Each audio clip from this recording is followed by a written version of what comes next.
जे निकाल लागले महाराष्ट्रामध्ये. राहुल गांधी म्हणतात, राहुल गांधी एक महत्त्वाचे नेते आहेत, लोकसभेतले विरोधी पक्ष नेते आहेत. ते अनेकदा एखाद्या विषयामध्ये चांगला अभ्यास करून बोलतात आणि पुराव्यासह बोलतात.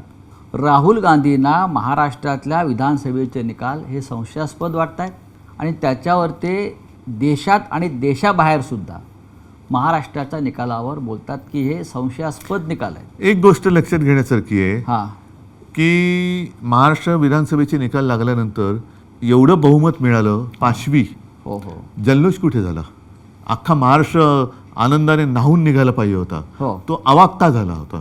अजूनही लोकांना, म्हणजे लोक मला अजूनही सांगतात की साहेब, ग्रामीण भागातले लोक, की साहेब आम्ही ठरून तुम्हाला मतदान केलं तरी आमच्या गावामध्ये एवढीच मतं ही मिळूच शकत नाही तुम्हाला, आम्ही सगळ्यांनी ठरवून मतदान केलं होतं.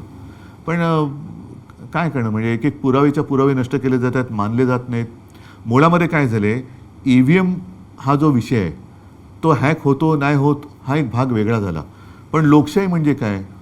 लोकशाहीमध्ये जर RTIमध्ये मी तुमची माहिती काढू शकतो तर मला माझी पूर्ण माहिती मिळाली पाहिजे ना. होय. पूर्वी जे बॅलेट पेपर होते त्याच्यात मी मतदान कोणाला केलंय, माझं मत कुठे जातंय हे शेवटपर्यंत मला कळत होतं. म्हणजे मी ती बॅलेट पेपरवरती मी मतदान केले, आपणही केलं असणार. उमेदवाराचं नाव यायचं, समोर निशाणी यायची आणि त्या निशाणीवर शिक्का मारल्यावरती तो फोल्ड असा व्हायचा की समजा जर का ती शाई ओली असेल आणि उमटली तर ती उमेदवाराच्या नावावरती, त्याच उमेदवाराच्या नावावरती उमटू शकेल.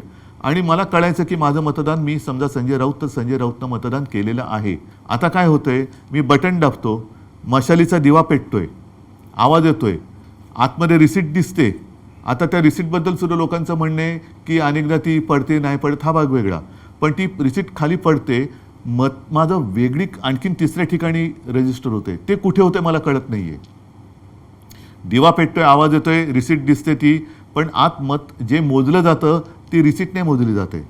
जर का त्याच्यावरती ऑब्जेक्शन घेतलं तर ज्याला आपण सिम्बॉलिक म्हणतो, अशा काही मोजक्या रिसीट मोजल्या जातात, पण अन्यथा त्या मोजल्या जात नाहीत. व्हीव्हीपॅटवरचं जे काय आहे ते मोजलं जात नाही. त्याच्यामुळे आत मत रजिस्टर कुठे झाले हे माझा कळण्याचा अधिकार तुम्ही हिरावून घेतलेला आहे. तुम्हाला अजूनही वाटतं की मतदान हे मतपत्रिकेवरच व्हायला पाहिजे? नक्कीच व्हायला पाहिजे. तुम्ही शेवटी एक आहे की का EVM का आणलं? वेळ जातो म्हणून. वेळ जातो. मग वेळ मतमोजणीत लागत असेल तर एक एक महिना निवडणूक प्रक्रिया चालते, तो वेळ का नाही धरत त्याच्यात? माझ्याकडे जर 1 तारखेला मतदान झालं महाराष्ट्रात आणि दुसरीकडे बिहारमध्ये वगैरे 30 मेला मतदान होत असेल तर मधला वेळ माझा गेलाच ना. मग फरक काय पडतो? 30 तारखेनंतर 4 दिवस तुम्ही मतमोजणीत लावले तर काय असं मोठं आव्हाड कोसळते?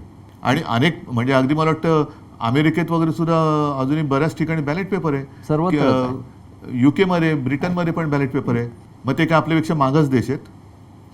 जर तुम्हाला वेळ वाचवण्यासाठी हे करत असाल, आणि स्वतः मोदींचं भाषण आहे त्यावेळेला बॅलेट पेपरच्या विरोधात, सगळ्यांत भारतीय जनता पक्षाने विरोध केलेला आहे, EVMच्या विरोधात. हो. देशाचे सरन्यायाधीश भूषण गवई यांच्या आईनंही मागणी केली आहे. मग म्हणजे देशाचे सरन्यायाधीश असलेल्या गवईंच्या आईनंही, ताईने सांगितलेलं आहे की निवडणुका या बॅलेट पेपरवरच व्हायला पाहिजे. तसंच आहे ते. आणि मग काय व्हायचं ते होऊ दे ना. मग त्याच्यानंतर तुम्ही जिंकलात आणि तुम्हाला 288 पैकी 500 जागा मिळाल तरी मग आम्ही कोणी काय बोलू शकतो? याच्यात एक महत्त्वाचा फॅक्टर जो राहुल गांधी सांगतात, 60 लाख अचानक वाढलेलं मतदान संध्याकाळी 5 नंतर आणि मतदार यादीतला झालेला ठरवून केलेला घोळ, नावं कापणं. आता बिहारमध्ये काय घडत होतं तेच आहे ते, की तुम्ही तुमची आयडेंटिटी महाराष्ट्रामध्ये सुद्धा निवडणूक प्रक्रियेच्या आधी नाही. आता जरा बिहारमध्ये ज्याला आता कोर्टाने मला वाटतं स्थगिती दिली, ते काय होतं नीट सांगा? मतदारांनी स्वतःची ओळख पटवून द्यायची. म्हणजेच तुम्ही NRC आणलात. हो, म्हणजेच NRC आणलात ना. मी इतके वर्ष राहतोय, माझ्याकडे मग आधार कार्ड हे काय, हा मोठा फ्रॉड आहे. रेशन कार्ड, आधार कार्ड हा फ्रॉड आहे. आधार कार्डचं प्रिंटिंग आणि जे काय सगळं केलं जाते हा फ्रॉड आहे. जर ते तुम्ही धरणार नसाल तर तो फ्रॉड आहे. मग ते पण कॉन्ट्रॅक्टर कोण आहेत, काय आहेत, मग हे आधार कार्डची हे आणली कोणी, मग आधार कार्ड फ्रॉड आहे का जाहीर करा.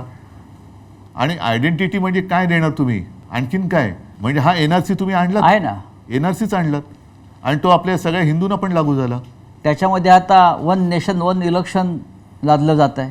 ह्यांची संपूर्ण वाटचाली एकाधिकारशाहीकडे चाललेली, हुकुमशाहीकडे चाललेली आहे. सगळं पहिलं आम्हालाही गोंडस वाटलं होतं, कारण तेव्हा काश्मीरमध्ये काय त्याला वेगळे पंतप्रधान वगैरे असे ते एक शब्द होता. त्याच्यामुळे आम्ही सुद्धा त्या एका बहकाव्यात आलो. काश्मीरमध्ये 370 कलम काढलं पाहिजे याच्यावरती त्याही वेळेला ठाम होतो, आम्ही पाठिंबा दिला आणि आजही मी ठाम आहे, आपण त्याच्याबद्दल पाठिंबा दुमत दिलाय. नाहीये, Right. त्याच्याबद्दल दुमत नाही.